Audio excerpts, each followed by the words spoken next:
Welcome back to another episode of Believe in Broncos on the Believe Network, sponsored by FanDuel Sportsbook, your home for everything sports betting. I am Patrick Coyote, joined, of course, by my wonderful co-host, Bri Maestas. Bri, it's so nice to see you again. We have not done a show since before the Super Bowl, and it's been a long time. We took a little bit of a break. We're back. We're going to talk about some off-season stuff, but it's very good to see you. How have you been since the Super Bowl? It's great to see you as well, having a little bit of an emotional hangover after the football season ends. It's always a weird spot to be in as you try to recalibrate and look towards the future while still trying to digest the past. So I think that's where I'm at right now. As I'm catching a look at myself, I also feel tremendously pale, but it's been beautiful here in Colorado. And so I am happy to be here and in good spirits. So that always helps. Yeah, the football season is an emotional one. It always is. And once the season's over for you, it's like you got to take time and reset mentally. And, we even have to do that here. And that's okay to do after the season. But, Bri, I was looking at the Super Bowl. Did it go the way that you thought it would go? As far as the Super Bowl, yeah, I think so. There was a little bit of me, and I don't remember if you remember the quote that I threw out there, that I thought the Seahawks would get it done, but I wasn't going to be mad if the Patriots won it. That somehow turned into being outed as a Patriots fan for all to see, which is totally fine. There was a little bit of me that thought that Drake May and Mike Vrabel could pull it off, but ultimately they were outmatched, and they find themselves kind of in the same parallel lines of which this Broncos team does, and it just didn't have enough to get them over the edge, and ultimately kind of fell by the sword of what they were leaning on. And I think Drake May just ultimately could not keep up. Ultimately, that Seahawks defense is one to be afraid of for the years to come. And I think there's a lot that teams can take from what Mike Macdonald has done with this team, and to be able to put them in this position. And hopefully, I haven't seen the odds yet, but I think you'll let me know, put them in favorable standing for repeating. I know how hard it is to do in the NFL, but if a team can do it, the Seahawks are a pretty scary one. I'd like to see what they do in free agency, especially as they look to really bolster some of what I think is a fraudulent backfield. But I know you shake your head at me every time I say that. So the Zach Charbonnet hate will never stop from Bri Maestas, and that's fine. He's going to be recovering. Kenneth Murray being a free agent, I think there's a lot of questions. And Clint Kubiak obviously leaving for Vegas. He is the new head coach there. That might play into the free agency plans. Paying running backs is always such a gamble, and especially one with the injury history of Kenneth Murray. It's like Kenneth Walker. It's like same. And Zach Charbonnet being out, for probably into the season, that's probably their top, their top pick there for free agency. But as of right now, over on FanDuel Sportsbook, the Seahawks are the favorites to repeat as NFC champions. The Denver Broncos, however, currently sit at sixth best odds over on FanDuel Sportsbook, plus 950 to be the AFC champion in next season. Right now, the Ravens and the Bills currently sit with the tied at first with the best odds. The Chargers are third. Patriots and Chiefs tied at fourth with plus 750. Bri, the Broncos being the sixth, that having the sixth best odds is very interesting to me. Bo Nix injury away from being in that Super Bowl against Seattle, allegedly. But I think this conversation that we're going to have this episode will tie into that. There's a lot of questions about this Broncos team, even after having a very successful season, going 14-3, being the number one seed in the AFC, and still just missing out on that opportunity. Injuries be damned, you still have to be able to overcome adversity in this league. And unfortunately, injuries are just the biggest form of adversity. So through this episode, we're going to talk about some of the big Broncos free agents, potential cut candidates, as well as maybe some looks at free agency. Maybe they go after Kenneth Walker in free agency. Upping the run game has been a big priority for the fans. And over the course of this last season, we saw when the run game wasn't working, the offense kind of stalled out. So maybe a Kenneth Walker makes some sense for them to throw money at, right? Or is there a potential trade that the Broncos could make with a player that is hot and cold, but mostly hot? We're going to talk about all of that in this episode of Believe in Broncos. So, Bri, let's start with the Broncos free agents. There was a report that came out yesterday, I believe. Mike Kliss talked about Alex Singleton, Broncos inside linebacker who is going into unrestricted free agency, and how George Paton has said that maybe he's a top priority for them to bring back at a raise from his $6 million salary from this last season. Do you think that they should bring back Alex Singleton, or is that money better allocated somewhere else, including maybe on a different linebacker in free agency? It's a tricky question because it's a slippery slope when you start really dying on the hill of this player specifically, because I think it really represents a classic roster building dilemma, because as a contender, the players who got you there aren't always the players that are long lasting through that era. And you've got this, I want to say, reliability versus what other resources could be there, maybe optimization of what this roster is. And I think Singleton's value as a captain, right? Like, I don't want to gloss over that fact. It's never really been flashy. I think it's been a lot of structural need, super high effort. And I think when he's able to rack up the tackles. I think his communication is above average, which makes him really helpful for tone setting purposes. And I think coaches really trust Alex Singleton. We've seen it. He rarely misses snaps except for having the medical issues that he did. And so when we look to why this is such an important conversation, I think a lot of that matters more than some fans tend to realize or put into their formula for what they think is a good move in this off season. So I think the collapse in defenses can be really faster when the assignments break down. And we've seen that a lot through the middle of the field. I think then what it causes is people to point fingers and say, the defensive glue guy, he's the issue. What I would take issue with, though, is I don't think we can necessarily say a raise in this capacity is a bad thing, because the cap era, the reality of it going up this year by a large amount and Russell Wilson's contract being off the books entirely, it kind of makes you start weight whether or not linebacker is a premium position. Are you finding appreciable production elsewhere? Do you want to risk that with the longstanding culture and identity that, this whole team is kind of bringing together? And so it is a very long-winded way of saying I still think that there is talent they'll want to add to the room. And although his contract may demand a little bit of a creep upward, I think you're kind of trying to weigh what's your past production. Is it going to fit with the future where this defense is going and how they're evolving? But can you produce similar production at a cheaper rate? I don't think you want to take that gamble. And that's kind of where I fall with keeping him, paying him appropriately with the what you would call inflation of the market.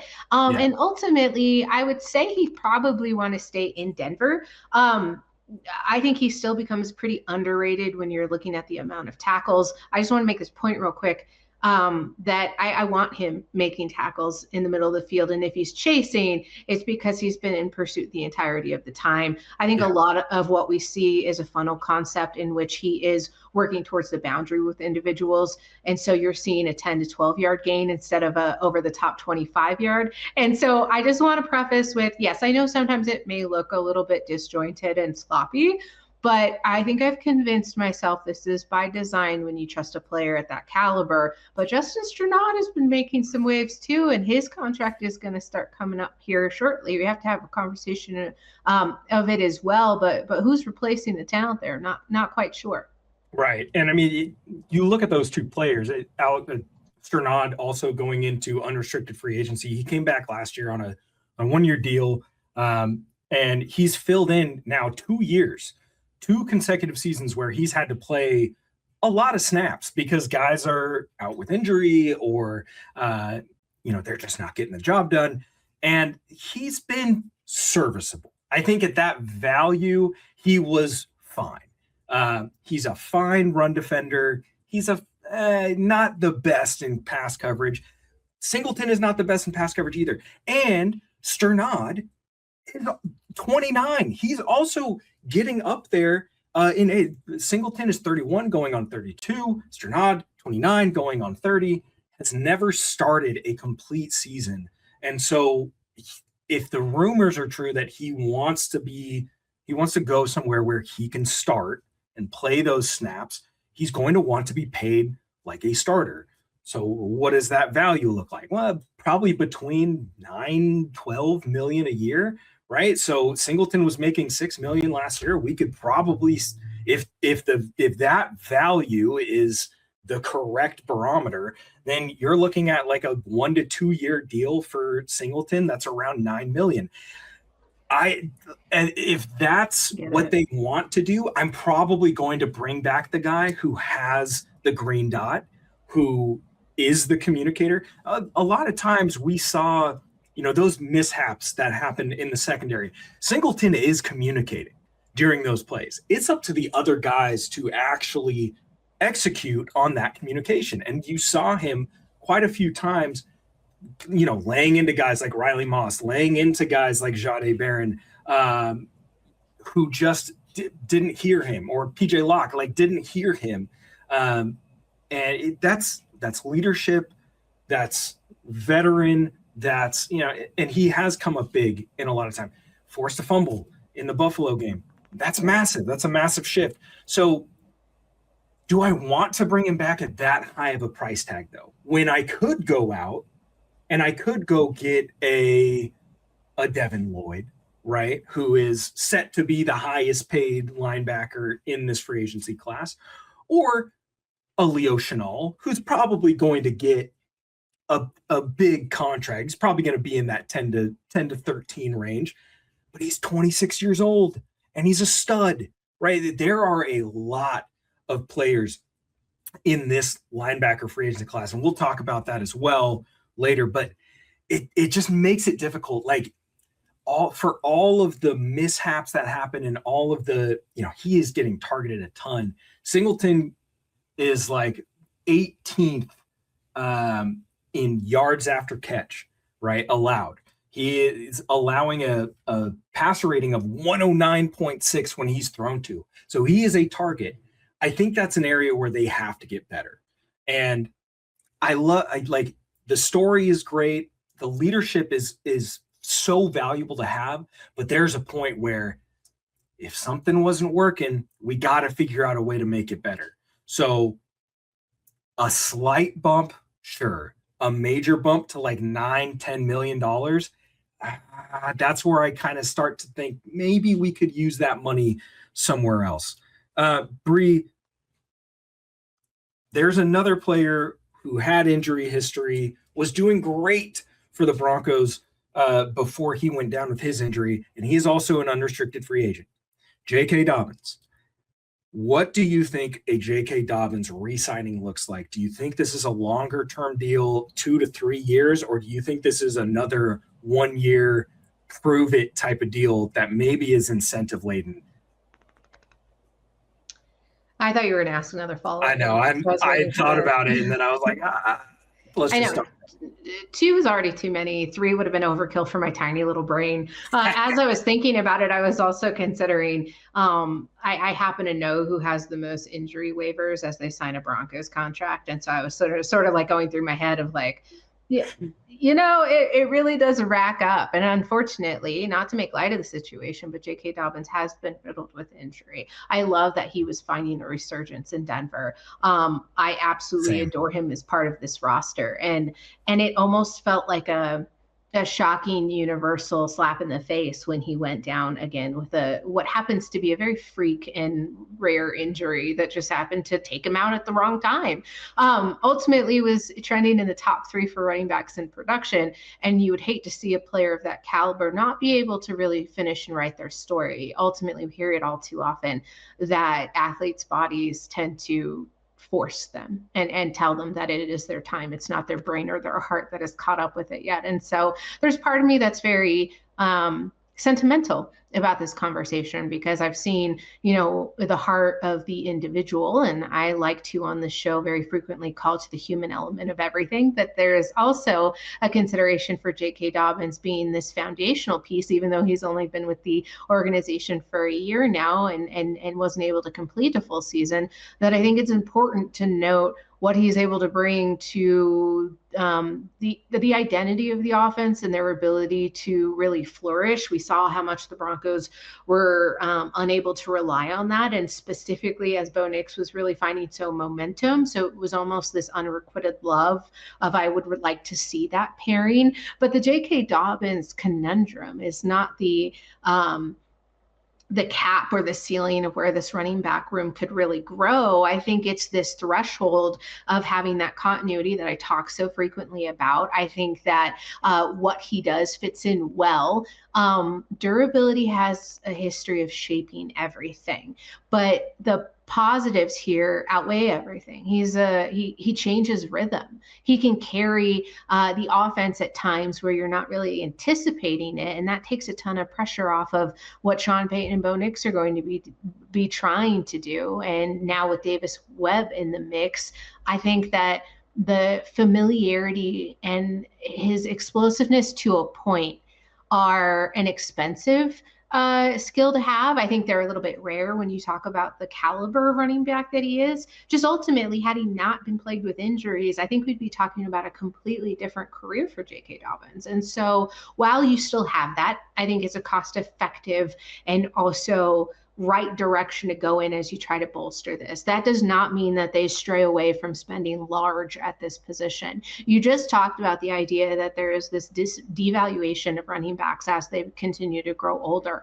I'm in the big caveat of I worry about that cliff that's coming up. Believe me, a buddy of ours has very much so sewed that into my brain that I almost can't look through the biases. But if there's a talent out there, and I'm not naming names, I'm just saying in general, it would be hard pressed to say in this very short limited window that the Broncos have that someone would consider contender type windows is that you want to spend big right now on that guy. Maybe he only has 2 to 3 more years, but you're making a run for one of, and if not the hardest thing to achieve in sports, which is winning a Super Bowl. It doesn't happen frequently. It doesn't happen by being too risk adverse. And that's coming from someone like me with a ton of anxiety, who necessarily, if I were running the team, wouldn't be speaking so fluidly. So Pat, what about you? How do you feel about this situation? I would have loved to see a full season. I feel like we've been having a very different conversation.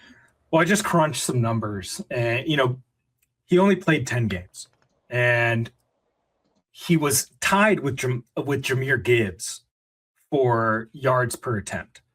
At 5.0, 5 yards per attempt. That is great production. It's tied for 7th in the league. If he had stayed on that trend and stayed healthy, we're looking at 260 carries, just over 1,300 yards and 7 touchdowns. That's fantastic production.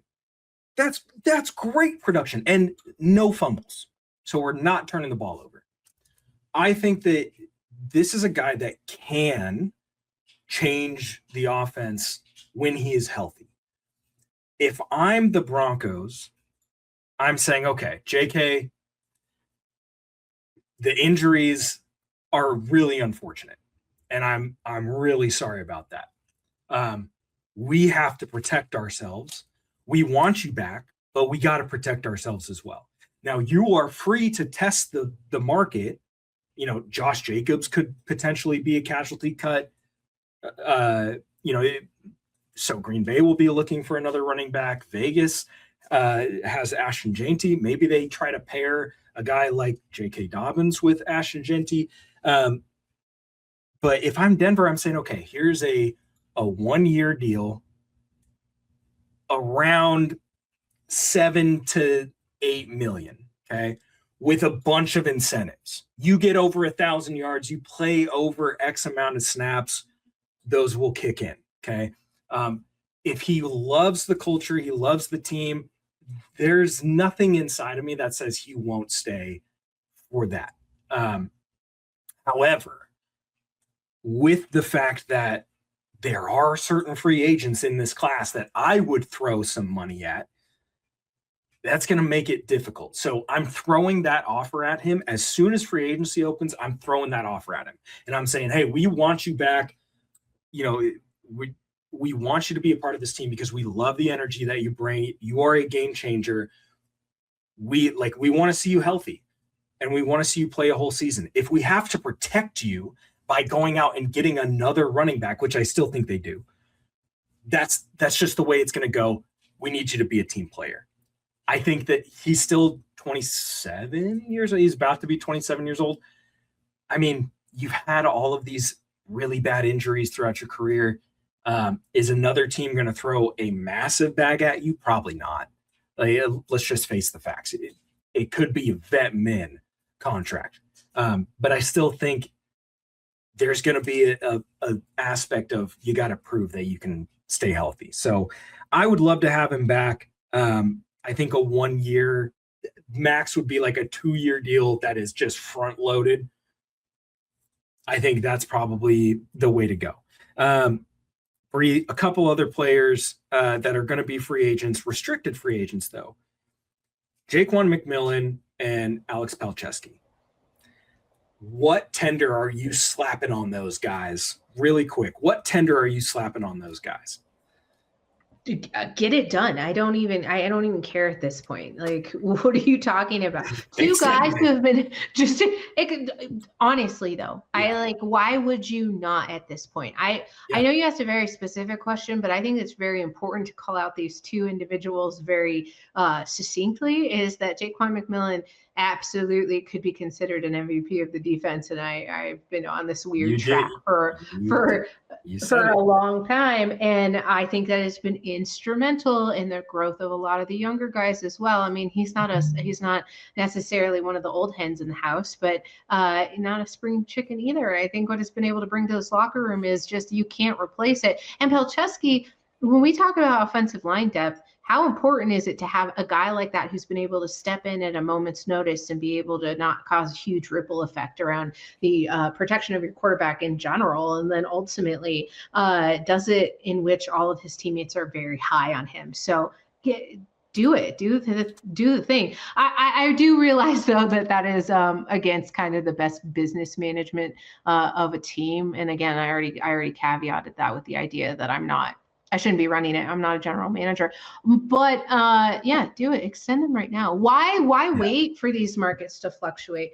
Because what's going to happen is that you're going to get production later. Jaquan is not a flash in the pan type of talent, and neither is Alex Palczewski. You're looking at guys who are going to continue to develop with this team.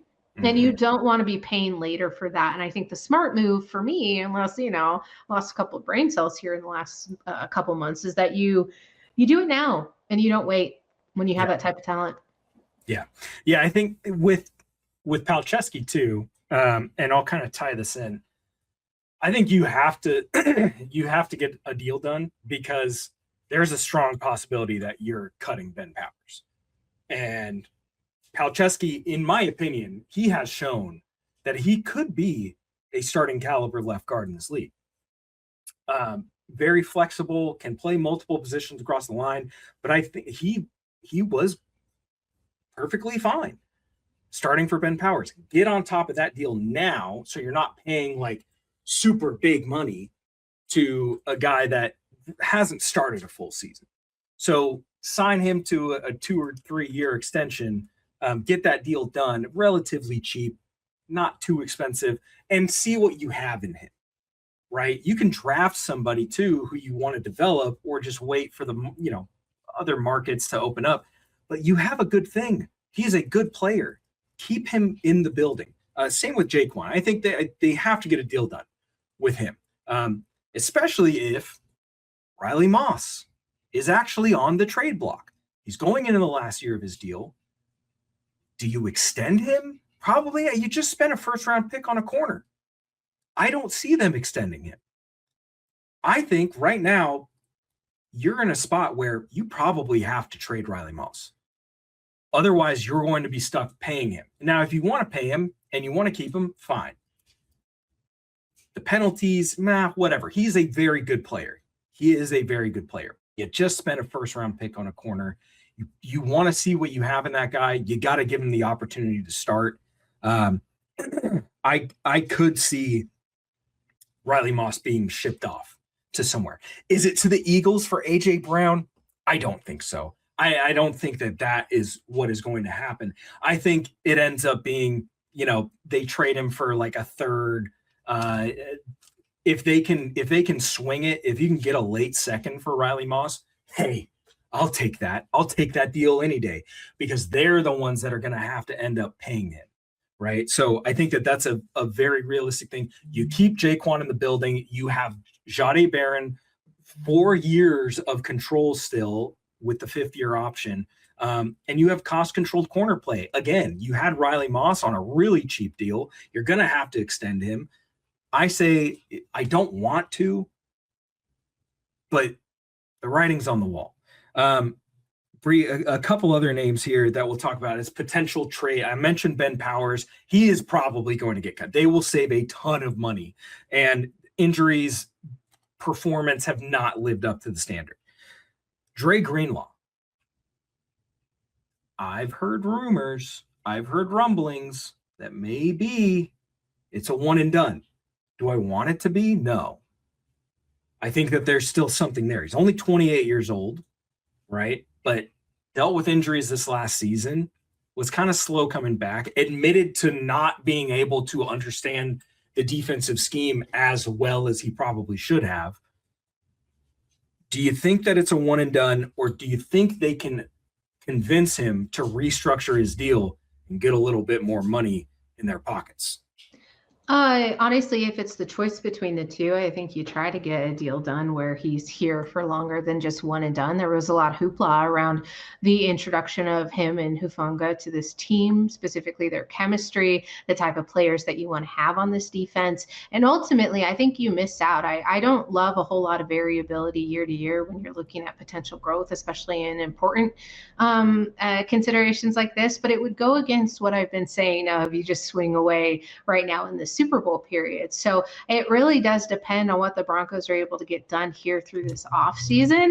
But I would hate to see a player of that caliber go by the wayside simply because they're looking for greener pastures. And I talk all the time about identity. I think this is the player that you just don't let walk away casually. However, this Broncos team has an interesting approach when it comes to playing hardball with some of maybe their tougher, more stubborn individuals as we look to what happens with Jonathan Franklin Myers during this offseason. But Denver's defense it leans into a lot of physicality, which he has. He has that emotional edge, and we've seen it, surge at different times. And he's not as productive, and he can't be as productive when he doesn't play a full season, but he's a tone setter. And I like to use that word as much as it kind of makes me roll my eyes sometimes, that you have so much versatility, you have so much physicality, and that's the type of player that I really like to see on my defense. So in the long and the short of it, I think you try to get a deal done there, specifically because I don't think you got everything that you could out of it. And I would say that there's a pause at about 25% that I'd be worried that he's not gelling as we anticipated with this defense, which would be weird, but I'm going to say there's a probability. Yeah, I think they got to figure out, like I say, keep him for another year because I like the attitude. I like the fact that he is a tone setter. And they need that type of guy on this defense, especially if they go get another guy. Like I think that the running back market, the linebacker market, this is probably the best free agency market for those two positions in quite some time. And I wouldn't be surprised if they I would be surprised if they brought back Singleton and just were like, yeah, we're just going to run it back with Greenlaw and Singleton. I think I would be probably a little disappointed. I would like them to be aggressive. Do I think that, like, should you pay Devin Lloyd a bunch of money? That's a really slippery slope, right? Devin Bush is a guy who might be a cheaper option. He was great last year. In Cleveland. Great defensive line there in Cleveland, and that helped him produce well. Great defensive line here in Denver could help him produce well, right? But you're taking that gamble. My money would be, and my wish would be, that they went and got Shenault. Number one, you're taking away a player from your division rival. He understands their offense. Throw him back up the Brinks truck, bring him to Denver. You got a younger option who's just a dog. You've got two dogs there on the inside, and then you go draft a guy to replace Strnad, right? I say even if they bring back Dobbins, hell, screw it. Bring in Tyler Algier. Bring him in. 26 years old, plenty of tread on the tires, hard rusher. He needs an opportunity. And if J.K. Dobbins can't stay healthy, perfect. You've got a starting caliber running. You don't have to put R.J. Harvey out there again and give him the majority of the snaps. You don't have to put Tyler Bidet out there and give him a ton of snaps. You don't have to put Jaleel McLaughlin out there. You could have a three-headed dragon that is very capable, and you could still go draft someone else in this class in the 4th and 5th round. I think that their mindset for this free agency period has to be aggressive. You have to go out there and get guys that are actually going to elevate your team. Does that mean you go spend $20-some million on Wan'Dale Robinson? Absolutely not. You get key players at key positions, get a little younger at those positions, but also supplement it with some vets. If you want to bring back Singleton, sure. Not on a $6 million deal. Bring him, try to get him cheaper. And if he doesn't want that, okay, go see what you're worth on the open market. Come back to us. We'll let you know what we think. I am throwing the Brinks truck at Shenault. I am bringing in Tyler Algier, giving him some spotlight, and telling J.K. Dobbins, hey, you're like, this can be the whatever year it was when they had McGahee and Monte Ball and they're playing rock, paper, scissors on who's going to get the carries. That's fun football. And that's what this team needs to be. Sean Payton's offenses work great when they have three capable running backs who can all play a certain role. And if you do that and you limit the times that J.K. Dobbins can get hurt, you're giving Tyler Algier an opportunity to be a key back in this league, and you're using R.J. Harvey as another weapon out of the backfield. I think that that's a good way to go about it. Bri, any last thoughts on free agency before we get out of here? I would like to see some form of a splash acquisition that really solidifies, and this is just personal. This is literally, you asked me what I want to see. I want to see something that tells me we are confirmed on the same page as this organization, that this is the window.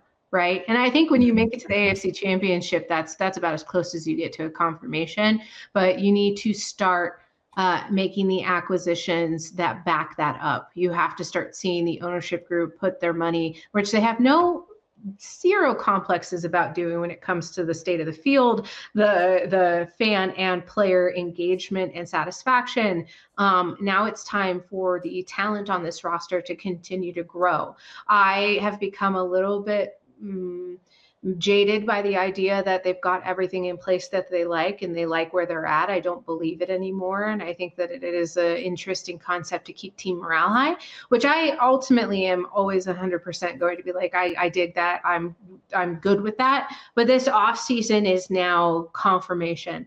And I don't want it to be biased anymore. I want to know succinctly, we're moving forward. This team is ultimately in on everything that they're preaching, and they're making the correct moves to bring in the firepower and the star power, which shouldn't be an issue unless what we just all saw this season was a smokescreen. And I think that there is going to be that conversation, that narrative that we're going to have to fight moving forward, that it is somehow too good to be true, and we're part of the schedule endeavor. So that's what I want to see, all wrapped into one. A big splash. I like it. I that would mean that they're being aggressive. And I think that has to be the case. As long as it's not, oh, hey, we brought in Tyreek Hill. Oh, hey, like, no. Michael Jordan meme? No. No. That's how I feel. Not like that.